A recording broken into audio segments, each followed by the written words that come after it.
Kung guys, galing maglinis ng kuko. So, medyo masakit na dito. Pagod konti. So, ito, umuwi na ako sa bahay. Nagluluto naman ako. So, dito guys. Yan po. Salo na po ako ng kanin.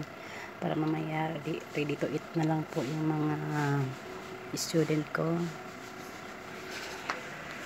Yan po. Coco Mama. Fresh gata. Yan pa rin gagamitin ko sa aking gulay. Tapos, yan, Coco Mama. Hindi po Coco ng mga tao. Coco ng customer ko. Hindi Coco ni Mama. Coco. Kasi ito yan. Subak. Bulad na pinakas. Yan po. Magugulay lang ako kasi sawa na kami sa karne. Yun guys, update ko kayo sa mga ginagawa ko dito.